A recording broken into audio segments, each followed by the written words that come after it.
मैं बस अपने पति की नई कार में बैठना चाहती थी। जैसे ही मैं ड्राइवर की सीट पर बैठी, डैशबोर्ड पर एक डरावनी उल्टी गिनती दिखाई देने लगी। एक बम निरोधक विशेषज्ञ के तौर पर मैं अच्छी तरह जानती थी कि इसका क्या मतलब है। हो सकता है किसी ने कार में टाइम बम लगा दिया हो। मैं किसी से भी बेहतर जानती थी कि जब वो टाइमर शून्य पर पहुंचता है तो क्या होता है। मैंने अपनी घबराहट पर काबू पाया और बाहर खड़े अपने पति को कार की जांच करने का इशारा किया। उन्हें लगा कि मैं मजाक कर रही हूँ।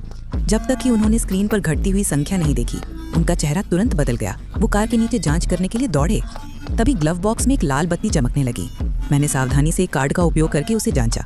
ये पक्का करने के बाद कि कोई तार नहीं जुड़ा है, मैंने अपनी सांस रोक ली और धीरे से उसे खोला। अंदर एक सर्किट बोर्ड पड़ा था। मैं पीछे की सीट पर बैठे अपने दोनों बच्चों की ओर मुड़ी और उनसे बिल्कुल भी ना हिलने को कहा।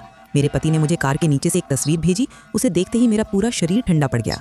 ये एक TM62 एंटी टैंक माइन थी। ये चीज आसानी से एक भारी टैंक को नष्ट कर सकती थी। ग्लव बॉक्स में रखे सर्किट बोर्ड का राज अब समझ में आया। ये माइन का माइक्रो रिएक्शन कंट्रोल पैनल था। कार के वजन में कोई भी बदलाव होता तो हमारा पूरा परिवार खत्म हो जाता। समय तेजी से भाग रहा था। मैंने कांपते हाथों से अपने सहकर्मी को फोन किया। वो भी कंपनी में एक बम निरोधक विशेषज्ञ था और मेरी स्थिति को लेकर डर गया। वो 10 मिनट से भी कम समय में पहुंच गया। उल्टी गिनती में केवल 20 मिनट बचे थे। मेरे सहकर्मी ने नीचे की जांच करने के लिए पेशेवर उपकरण निकाले। जैसे ही उसने माइन को देखा, उसका चेहरा सफेद पड़ गया। अगर ये माइन फट जाती तो राख भी नहीं बचती। वो फायर डिपार्टमेंट को बुलाना चाहता था, लेकिन उन्हें आने में कम से कम 20 मिनट लगते। इतने समय नहीं था। मेरे सहकर्मी ने हिम्मत जुटाई और इसे खुद ही करने का फैसला किया। जब वो ध्यान से माइन की जांच कर रहा था तो उसे अचानक उसके खोल पर हमारी कंपनी की जानकारी लिखी मिली। उसने तुरंत बॉस को फोन किया। अगले ही पल कार की डिक्की में एक फोन बजा। मेरे बेटे ने पिछला पैनल खोला। बॉस का कटा हुआ हाथ बाहर गिर पड़ा। मेरा दिमाग सुन्न हो गया। ये एक सोची समझी हत्या की साजिश थी। मेरे सहकर्मी ने अपने सहायक को और अधिक विशेष उपकरण लाने के लिए बुलाया। सावधानी से जांच करने के बाद उन्होंने पाया कि माइन से 4 तार जुड़े थे।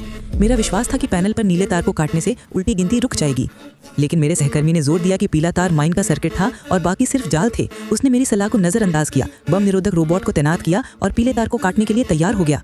सबने अपनी सांसें रोक ली। पीला तार कट गया। उल्टी गिनती चलती रही। केवल 1 मिनट बचा था। मेरा सहकर्मी प्लास लेकर कार के नीचे घुसा और मेरे बताए हुए नीले तार को काटने के लिए तैयार हो गया। घबराहट के मारे उसके हाथ बुरी तरह कांप रहे थे। एक महिला सहकर्मी मदद के लिए तेजी से कार के नीचे गई।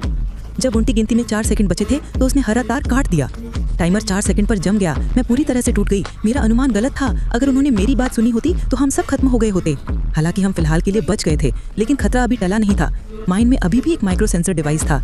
कार के वजन में जरा सा भी बदलाव होने पर विस्फोट किसी भी क्षण हो सकता था।